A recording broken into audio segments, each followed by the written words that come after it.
I must tell you, my friends, that the good news that you have heard me preach was no human invention. I didn't take it over from any man, but I heard it directly as a revelation from Jesus Christ.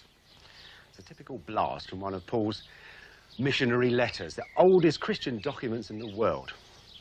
And the letters seem authentic enough, too.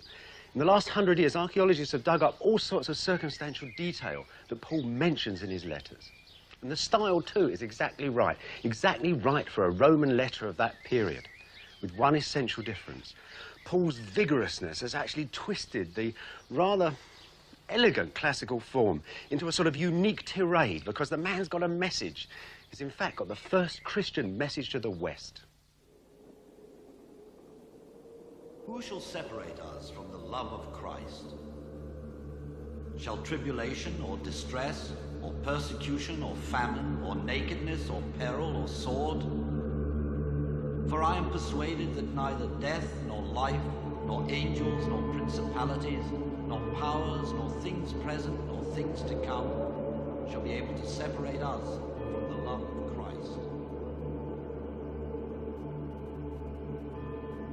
Paul and the apostles took their message to almost every town of the Roman Empire, and certainly to here, the suburb of Herculaneum in the shadow of Vesuvius. Though I speak with the tongues of men and of angels and have not love, I am become as a sounding brass or a tinkling cymbal. I may have faith strong enough to move mountains, but if I have no love, I am nothing. There is nothing love cannot face, no limit to its faith, its hope, its endurance.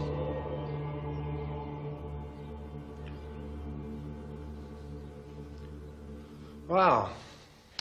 This hardly looks like a tired and hungry world searching for a new faith, as the Christian explanation of how their religion managed to conquer the Roman Empire so often goes. And this is a house from St. Paul's time, urban Italy, house of a small merchant. It's got enough money to get in Greek mosaic artists, nice fresco painters. This is a little courtyard. You couldn't afford much room in a town, but you could fill it full of goodies, and that's what the guy has done. Now, his society, and that's the society really of all the Roman Empire, is of small people, small groups of people, each with their own gods and each with their own interests. A very, very busy place. Everybody's working very hard. It's a sort of society, in fact, that inevitably you're going to get people who are discontented in it. People who are running along and saying, why am I having to run so hard? Where am I going? There's a vacuum there. And in a sense, it's that vacuum which Paul is going to fill. He preached Christian love from the rooftops, and he got a big following. Not a majority, but enough in a couple of centuries so that the emperors themselves, realizing the strange power of a religion that seemed to cement people into new alliance, would use it for the empire. It became the imperial religion, the Bible, the imperial book. So the story is then how this arch, this great shrine, which for so many centuries had housed the gods, gods like this, and the pagan emperors themselves, ended up housing the Bible and the cross.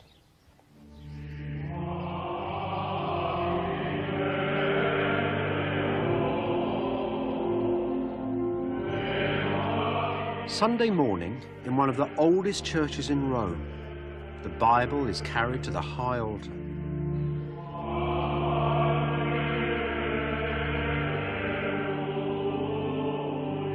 This beautiful ritual is much older than the Christian church. Almost everything here, the great arch above the altar, the incense, the chanting, all have their origins in the court of the pagan Roman emperors.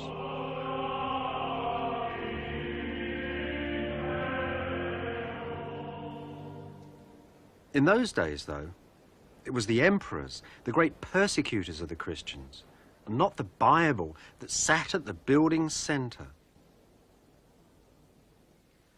Dicit ergo eis Iesus, amen, amen, dico vobis.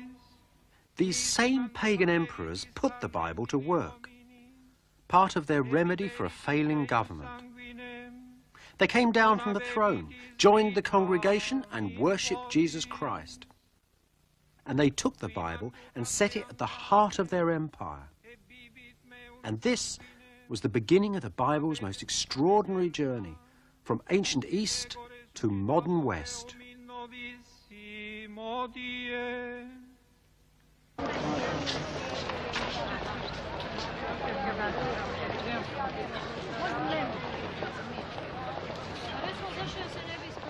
The Bible's journey started around 300 AD, when the pagan emperor Diocletian, that most terrible of all the Christian persecutors, had ruled for about 20 years and was living here at Split in a huge palace on the Yugoslav coast.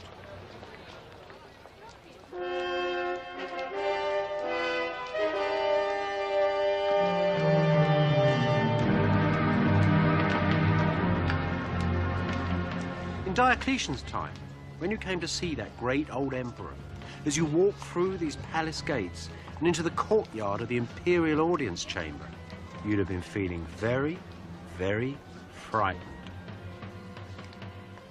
Diocletian wasn't a man, he was actually a god. And this is as near as you would have got to him. This really cathedral-like building is actually the courtyard of his palace. And that arch there in the middle, well, that's the focus of it all. Under that, he would have sat in his throne. You wouldn't have seen him because there'd have been great silk curtains hanging down. Now, there'd been lots of other people waiting for the audience here. I expect you'd have been shuffling a bit nervously. And then suddenly, from inside the royal apartments, which were the other side of that archway, you'd have heard the chinking of the soldiers as the emperor moved into his position. And then suddenly, as the chamberlain gestured, the curtains would go back, bang, and there would be the emperor, stiff as a board, absolutely covered in white makeup, rigid on a golden throne.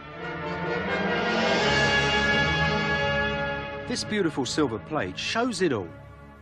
There's the emperor sitting under the arch, all wrapped up with a cloak of the finest purple silk, with clasps of gold, emeralds and pearls.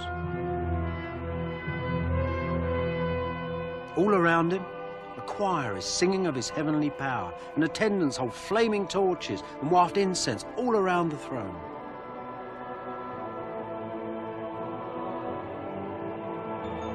All this ceremony the Roman Church would take for itself.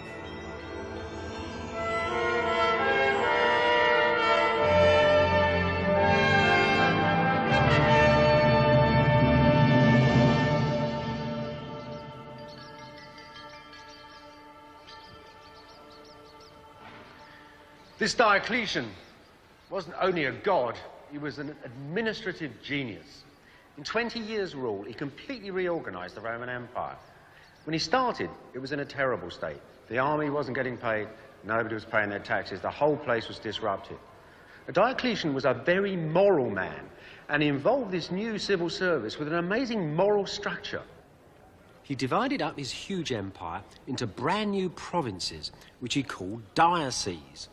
And to run them, he appointed administrators called vicars. And they wore robes just like those of modern priests.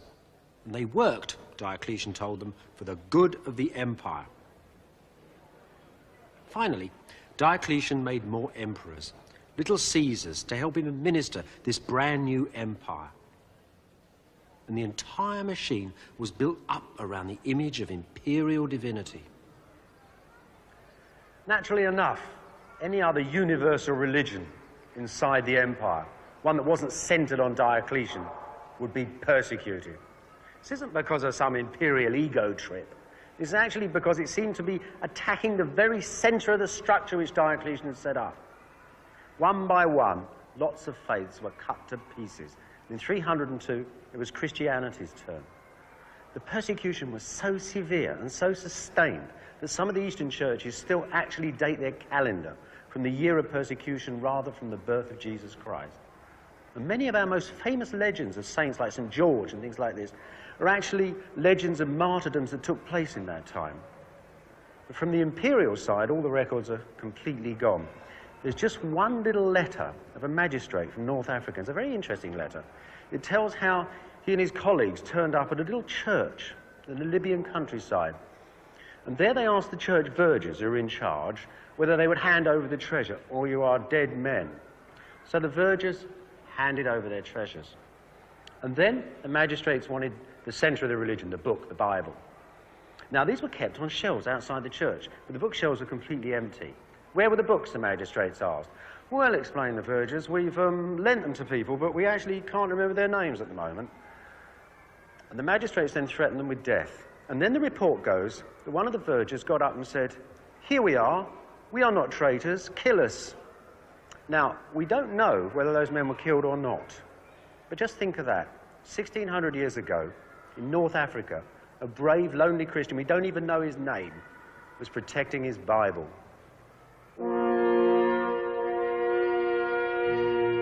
But even gods got tired, it seemed. The work of running the huge empire exhausted Diocletian.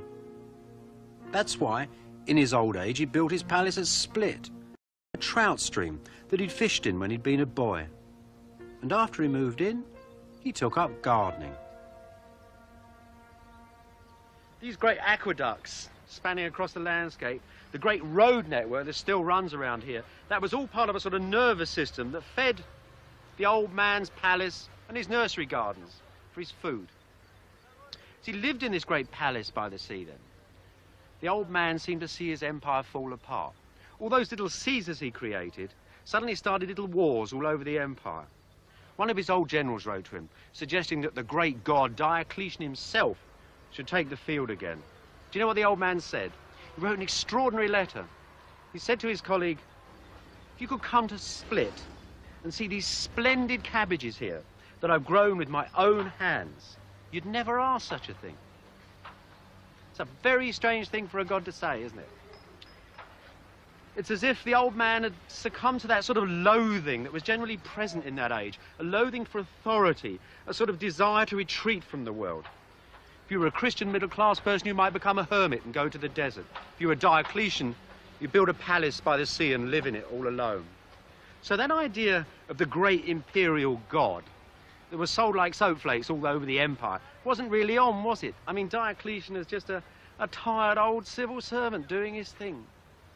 So at the end, that wonderful structure he'd made, that wonderful imperial machine, really had no centre that people could believe in. It took one of his successors, Constantine, to actually find some glue to stick all that together, to sort of put the spirit in the machine. And he did it in an extraordinary way. He did a deal with Christianity.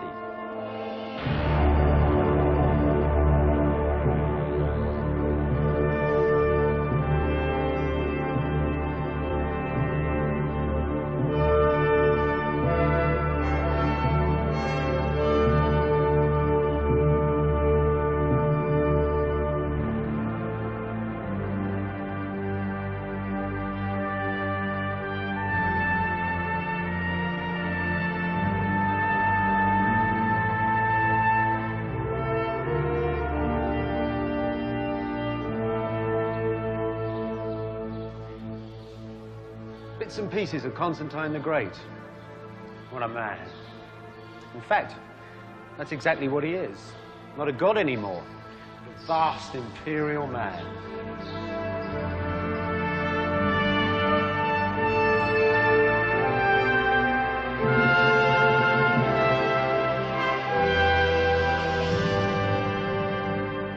When the emperors had been gods, they'd been quite content to have their portraits made life-size, and in them they appear as relaxed as other men. But as soon as Constantine gave up being a god, his imperial portraits became colossal, domineering and very tense.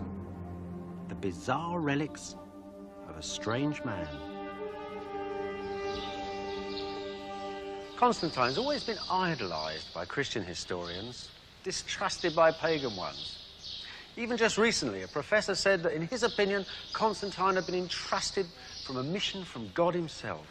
Whereas Gibbon, that lovely old pagan, in an elegant way, suggests he's a bit of a wheeler dealer. Dexterous, intrepid and affable, he calls him. I think he's probably a bit of a mixture of the two. A bit of a wheeler dealer and a lot of a Christian. One thing I do know about him is career. He was crowned, believe it or not, in Yorkshire after his father died. They were in battle together, and he was crowned as one of the emperors of the Western Empire. 7 years later, he'd conquered the whole Western Empire, entered Rome in triumph. 12 years after that, he'd conquered the whole Eastern Empire as well. And then he called a conference, almost immediately. He didn't call a conference of his generals, however. He called a conference of Christian bishops.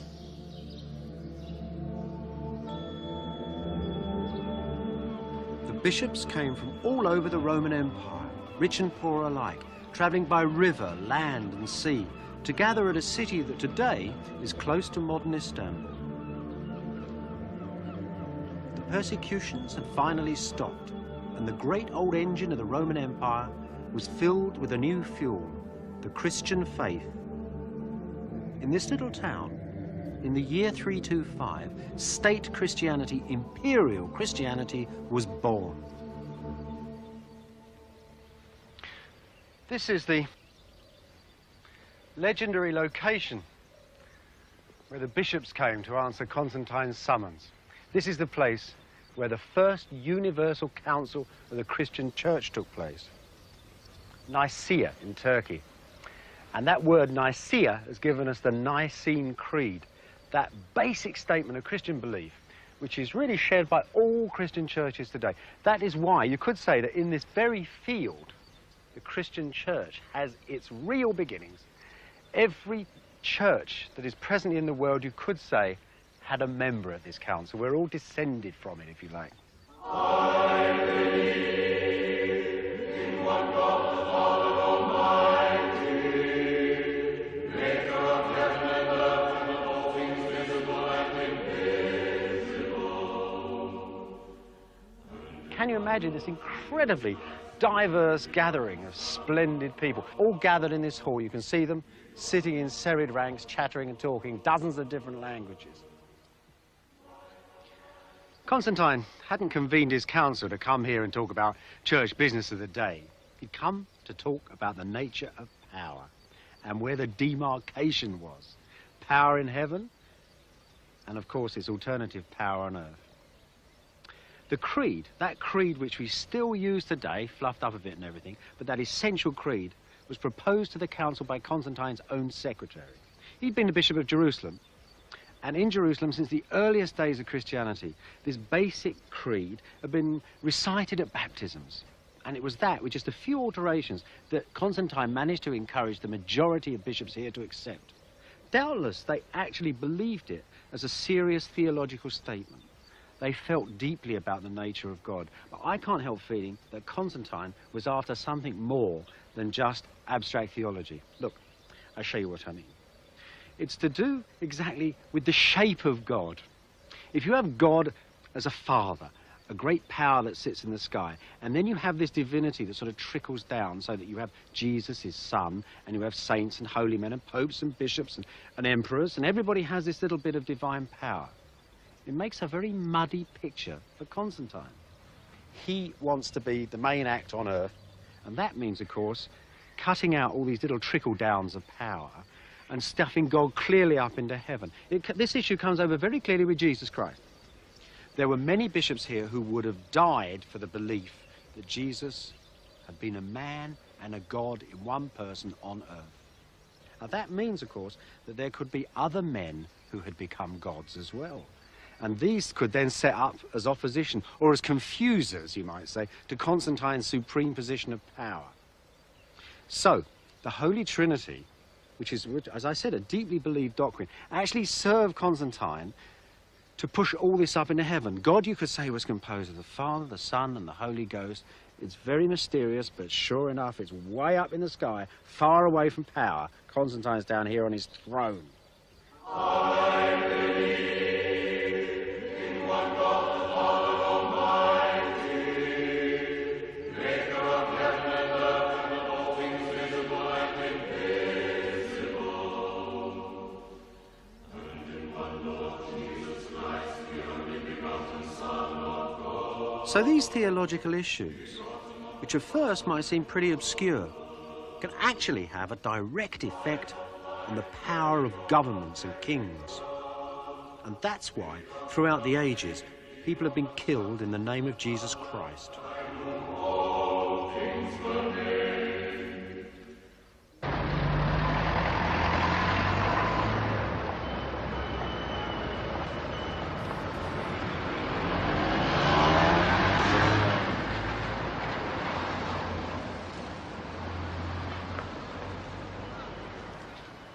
So what did all this imperial politicking do for the books of the Bible?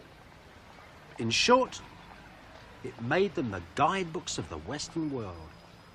Nowadays, Bibles made in the time of Constantine are perhaps the world's most precious books. And one of them, the Codex Sinaiticus, taken from a desert monastery in Egypt and held now in the library of the British Museum, is the most famous single book in all the world.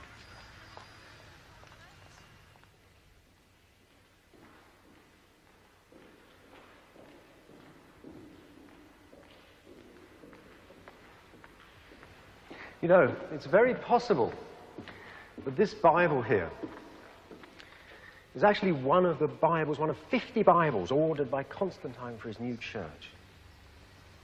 He asked for 50 Bibles, easy to read and portable. And these look like royal Bibles, don't they? This beautiful, calm, clear Greek. Practically the oldest complete Bible in the world today. It was written by 3 scribes at dictation. Each of them took a third of the book. And in it is a rather rare little memoir, right at the Book of Esther, jammed in between the elegant prose. There's a little text written by somebody who checked the Bible, because these Bibles were checked and checked. There's 14,500 checks in this Bible alone. So careful were they about the text. Anyway, this man, writing at the end of the Book of Esther, says that he checked this Bible against another Bible, against a yet older Bible. And we know this man's name because he's written it. It's called Pamphilius. And Pamphilius was a martyr in the time of Diocletian. And he shared a prison cell with Constantine's secretary, the same man who 20 years later made the first draft of the Council of Nicaea and probably saw to the making of these Bibles as well.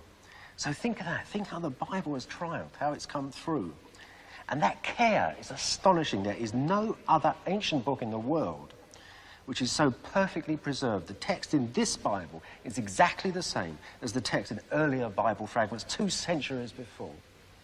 And there it is, this strange book, burnt and persecuted by Diocletian, is now right at the heart of the empire.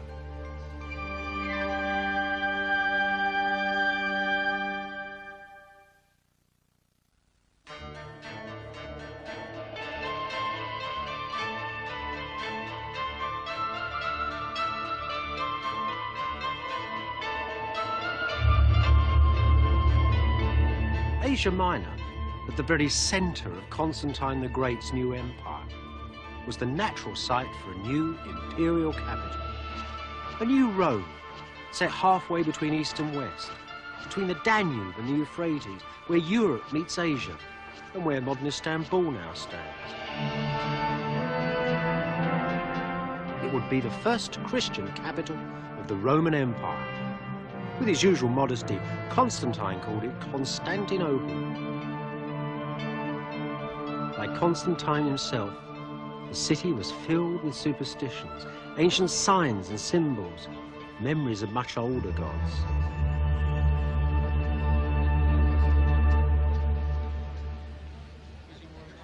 This beautiful stone actually stands in the centre of what used to be Constantine's Imperial Racing Stadium. It's for chariot races. You see, they started off over there, galloped down the street, round the end of the stadium, and then roared down the street down here for the finish. It was always at the centre of the city life of Constantinople. It was a great favourite. The Imperial Palace was just over there, and there was a special little covered way by which the emperor could come into his box to watch the chariot races. Everybody thought it was a fabulous city with the water all around it and everything, but it was also a pretty gimcrack affair. Constantine had had it built too quickly, and the buildings were badly made, and some of them were pretty ill-designed too. But what he did to compensate was quite a clever thing. He actually plundered the Western Empire of its treasures, all the great statues and lots of beautiful things and famous historical things from the West were brought here to Constantine's new Rome. Just look at the things that are gathered up even in his stadium. This obelisk is ancient Egyptian, made thousands of years before Constantine's time, came from Thebes. Over there is a very famous object, a funny old column made of 3 snakes, which celebrated a victory of the Greeks over the Persians, 500 BC. The great horses of St. Mark's in Venice, they were taken from this square. I suppose Constantine had this thing about relics. He loved old things. He loved things that were filled with history and religion, holy objects, relics. But the greatest of all of Constantine's relics wasn't any object, but an entire country.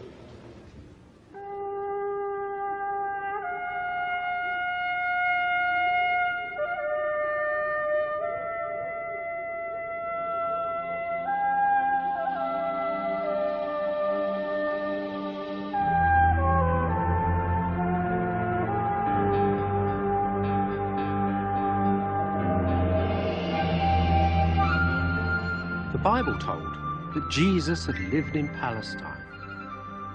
Constantine now turned his attentions to this poor province of his empire. In a few years, the literary landscapes of the Bible were marked out upon the earth.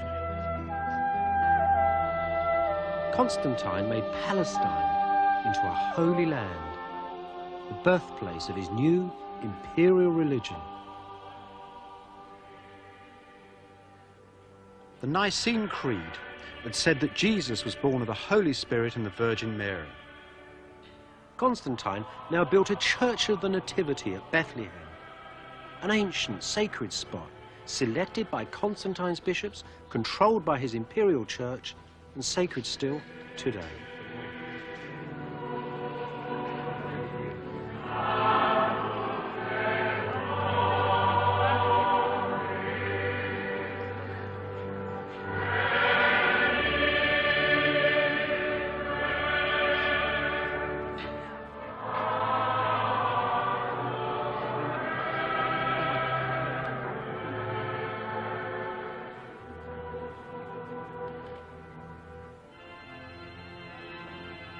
On every spot where Jesus' life on earth had touched with heaven, his place of birth, of death, of resurrection and ascension into heaven, Constantine built a church. And these today are Christendom's most sacred shrines.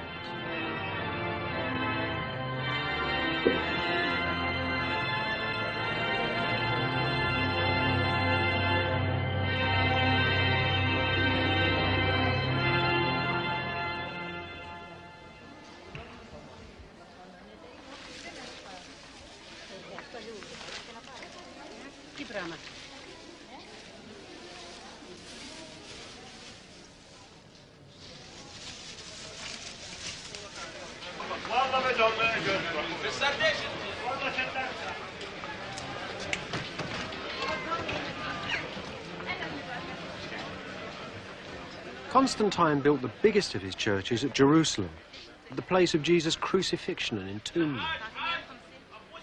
Most of it's gone now. Its ruins are filled with monasteries and an Arab bazaar.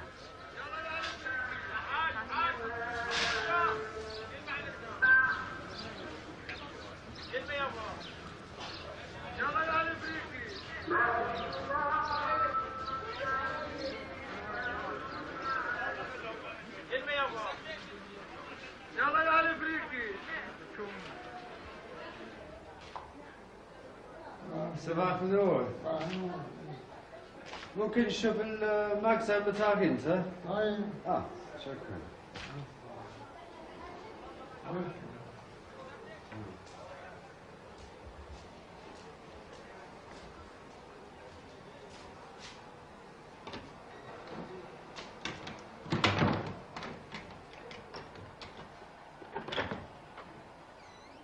طيب شكرا.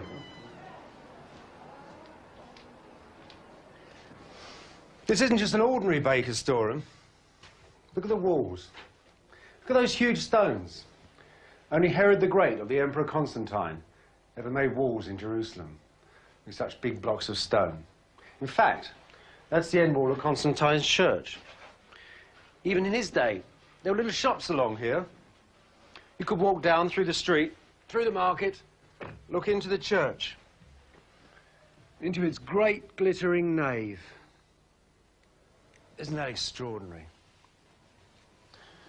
The doorway of Constantine's church has ended up as the basement in a Coptic monastery. Bits of it are still here, though. Look, there's part of the great door frame. Would have sailed on up into the air much higher than that, had great cedar doors that creaked open. Bit of the bolt still there, even.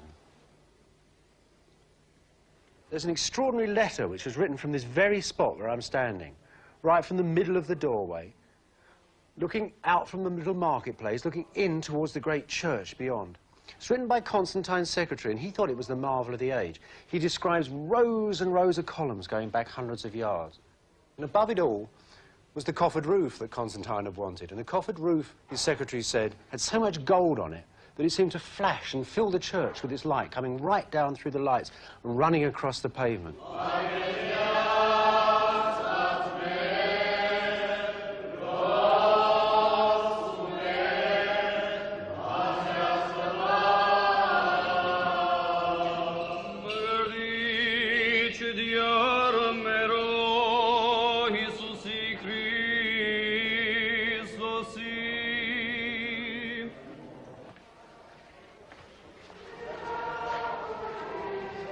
Today, the Church of the Holy Sepulchre stands on the site of Constantine's great church. It's changed a lot, but underneath you can still see the arrangements that Constantine made for the holy sites. Up there is Calvary. Can't see the rock anymore. It's all covered up in balustrades and beautiful mosaics. Constantine's day, it had a great golden cross on it, bejeweled, symbol of the new faith, the resurrected Lord.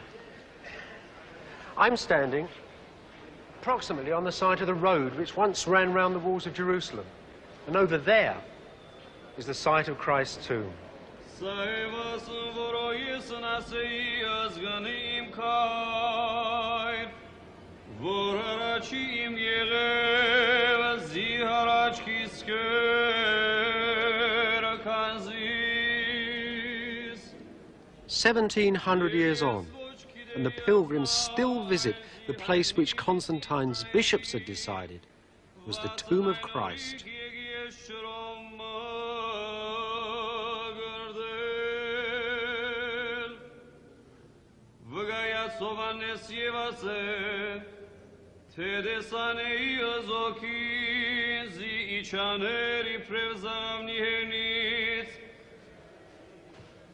You may well wonder whether that strange old monument really is on the site of the real tomb of Jesus Christ. Well, there's some remarkable indications that it is, quite close by. This sooty little chapel is still sooty from a fire 100 years ago, and nobody's decided what colour to paint it again yet. But this sooty little chapel is immediately behind the tomb. The tomb stands in the main building over there. This wall here is the original back wall of Constantine's great church. And through here is something hundreds of years older. These are ancient tombs. And ancient tombs with this little round top looked a bit like ancient ovens. And in Hebrew they're called hohim, oven. And these tombs constructed according to the traditional ritual measurements of Jewish tombs. That is 6 handbreadths wide, 1, 2, 3, 4, 5, 6, and 7 high. 1, 2, 3, 4, 5, 6, 7. Now, traditionally, this is part of the family tomb of Joseph of Arimathea. It's the man who gave his own tomb up to Jesus. What they are for certain is part of a Jewish cemetery from around the time of Jesus.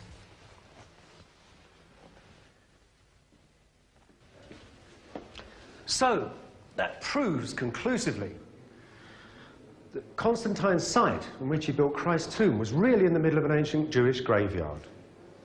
Not only that, the fact there's an ancient Jewish graveyard here shows that something that's now in the middle of Jerusalem was in those days outside the walls. And that shows that Calvary is in a probable site for the real event itself too. But Constantine's bishops had a bit of a problem because, all right, they've got this traditional site and they've got a Jewish graveyard in it. But how do they know that the tomb they picked was real and not these little ones over here? How do they know which tomb to pick? Well, the records say that the workmen were clearing the rubble away and the priests were watching them, and suddenly they saw the tomb of the risen Lord, and it was risen like the Lord himself. They found the tomb in the dirt. It was an identification by tradition and by faith. Now, you might get done under the Trade Descriptions Act, but in those days, faith and tradition were the Trade Descriptions Act. They were as important and real to them as that level of truth in trade is to us today. Anyway, it was real enough for Constantine to build his huge church right over the top of the site.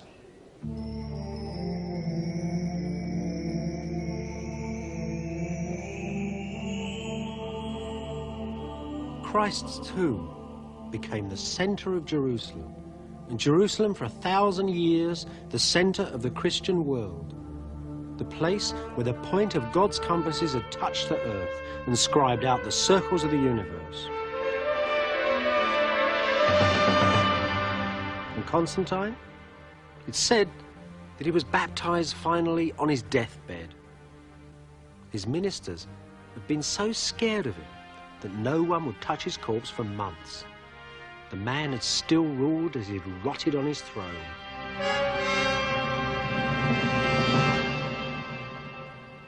Now notice that Constantine built the heart of his empire in the Greek world of the Eastern Mediterranean, far away from Rome and Latin Italy. So the Church of Rome was no longer the church, the emperor's church, at the centre of the empire. This made life very difficult for the bishop, the Pope of Rome, for this was still not a truly Christian city. Constantine could turn Palestine. He could build great Christian capitals for his empire in the east. But he couldn't make old Rome Christian. Even though he left his name over monuments all over its forum, the old city was a pagan city. And it had such prestige. It was essential for the Christian church to dominate the place. Yet even emperors were afraid to come here. Not Constantine, but the great Diocletian. After he'd built the senators, that pretty shrewd, hard body of pagans, their new Senate house, he wouldn't even turn up for the opening of it. And still, 50 years after Constantine's death, these same tough old individuals would turn up for their debates and offer to an altar of victory with a little goddess in the back, right in the back of their Senate house. And of course it annoyed the Christian bishops. They wrote to Rome and protested, how dare you sacrifice to these pagan gods? No emperor is so friendly with the barbarians as not to require an altar of victory, they said. And they started to produce a whole lot of very good and clear arguments about why Rome should stay a pagan city forevermore. Intellectually, they were very smart people. And why shouldn't the city stay pagan after all? It was saturated with gods and history and had been for 500 years. What did Constantine's church have to offer after all? Well, a lot of new churches, a lot of money, but none of the richness of tradition and deity that Rome had. Of course, Christianity had its own world, had its own riches, and those images were in the Bible. But that, the Romans told the Pope, was written in such barbarous Greek that nobody would ever want to read it unless they were Christian. There were few enough of those about the place. So in 382, the Pope got his secretary, a man called Jerome, to translate the Bible into good Latin, and that, he hoped, would conquer this sinful city.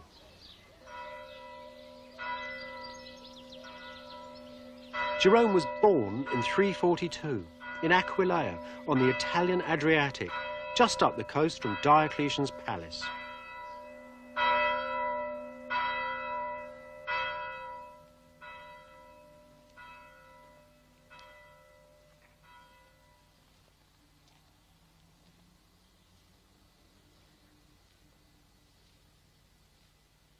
Jerome must have walked on these floors, must have known all these pictures. He'd have known them when he was a little boy, coming in with his father from the family estates into the big town of Aquileia. He'd have known them later on in his life, too, when he came back to his hometown to live after he'd been a student in Rome. I don't suppose he thought much of them, though. All these big fat fish ears. All the Aquileia mosaics seem obsessed with food. Jerome actually says the Aquileians were obsessed with it, too. Even more, he says, their love of food and the love of God. There's one thing here I think you would have really liked, because in the middle of this great pagan seascape, you've actually got the story of Jonah and the whale. There's the prophet being fed into the mouth of the whale, and here's the people in the boat all around him. Little boat, of course, is just like the ones that skim around in Aquileia harbour. The people dressed like Jerome's contemporaries. Now, he would have liked this story, as a lot of Christians did at the time, because it seemed to them to be a prophecy of the death and resurrection of Jesus. Jonah was fed into the whale to save the little boat, and he spent 3 days in hell, he calls it, in the belly of the whale, just as Jesus spent 3 days in the tomb before his resurrection. And over here is Jonah's resurrection, popping up onto dry land out of the belly of the whale. And just as Jesus had his day in paradise, so Jonah had his too. The Lord built him a wonderful bower of gourds outside Nineveh, and there's the Old Testament prophet splendidly relaxing. Aquileia turned out to be far from a paradise for poor old Jerome. All his life he was sort of dogged by scandal. It sent him out of all the places he loved, really. It sent him out of Aquileia, it sent him out of Rome. He never quite tells you what it is. There's sort of sexual innuendos going on. He says at one point that the virgin nuns closed their doors against him. And certainly people still feel very powerfully about Jerome. He, for himself, defends himself vigorously, defends his freedom to act in the way he wants. He said, yes, I've been guilty, but I've done nothing wrong. And it's that sort of cloud of unknowing, cloud of mystery that still hangs around the man. And one thing's certain, those scandals sent him into exile. And they sent him into exile in the East for year after year after year. In fact, for a man of Latin background and Latin character, he lived most of his life away from his native language.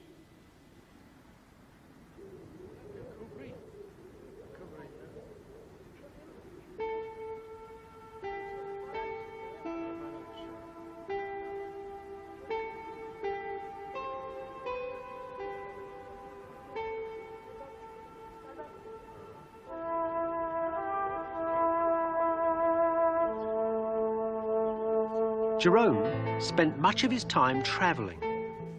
He went to the Holy Land and lived in Bethlehem. He went to Egypt and studied with the most eminent of theologians. He went to Constantinople to attend a general council of the church. He almost died of fever once in Syria. And as he traveled, he was learning languages. Greek, perfect Greek, and Hebrew from a Palestinian Jew, and Aramaic, the very language of Jesus, from the Syrian monks. For many years, he lived as a hermit in a desert cave.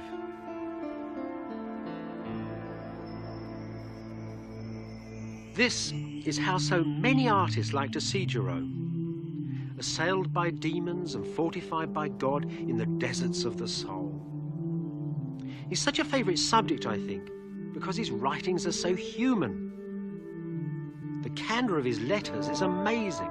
He's a Henry Miller of a monk, as much in love with a child's smile and the curve of a woman's knee as with fine Latin prose. What a great scholar, what a worker he was. The only man of his day who could read the Bible's books in all their original languages. Jerome spent 25 years translating the Bible.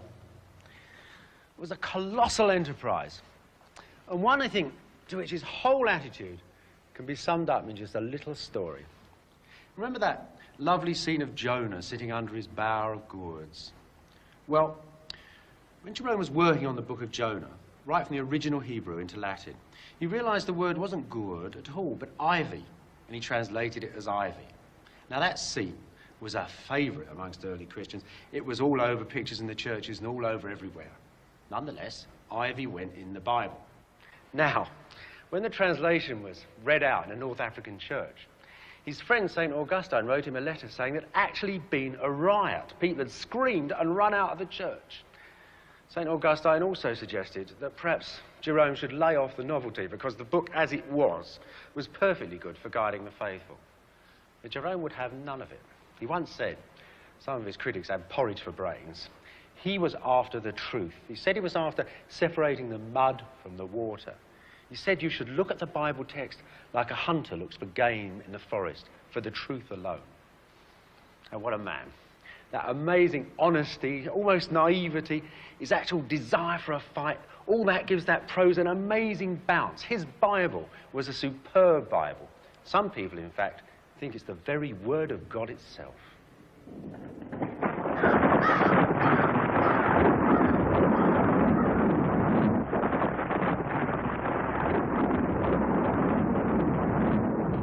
In 395, the great empire of Constantine, which had long been under attack from northern Gothic tribes, was divided in two, east and west.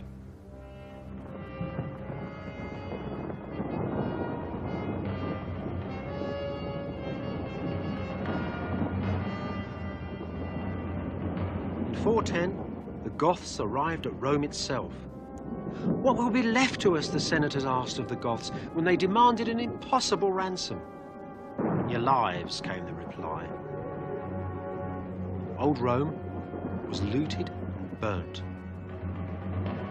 Jerome, an old man now in Bethlehem, was inconsolable. It seemed to him that Rome, the distant city for whom he'd worked all his life, had simply disappeared.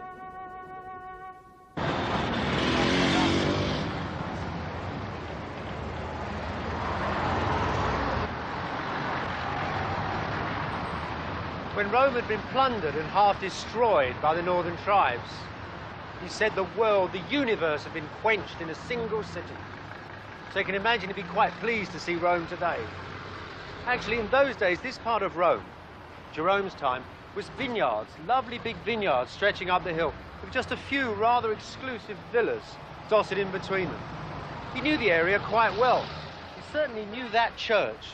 His day, of course, was a very plain, simple brick building, enormous but quite plain. Now, 1700 years later, decorated by generations of faith, it's one of Christendom's most beautiful churches, Santa Maria Maggiore.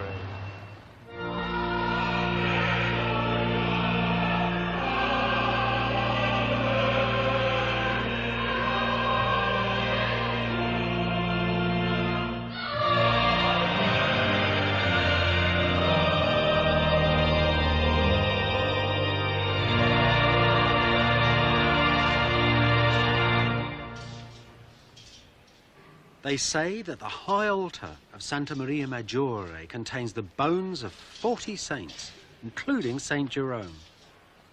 His Bible, called the Vulgate Bible, is now the Latin Bible of the Roman Church.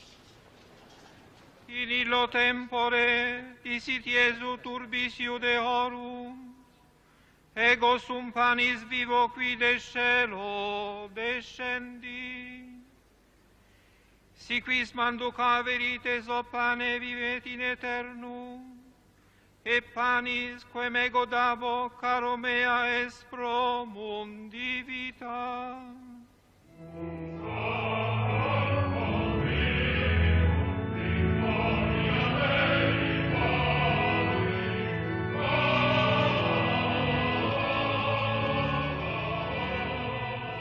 Constantine the Great would feel at home in here.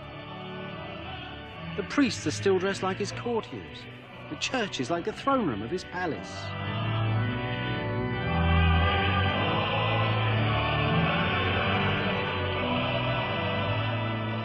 He would perhaps be amazed by the Christian piety of the modern Romans.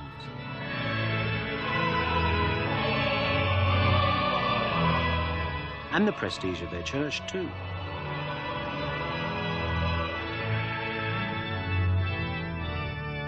Most of all, he'd be astonished by the sweet majesty of the Latin Bible. The book that he had used to join his empire to the hearts of men, to join the kingdom of heaven to the kingdoms of earth.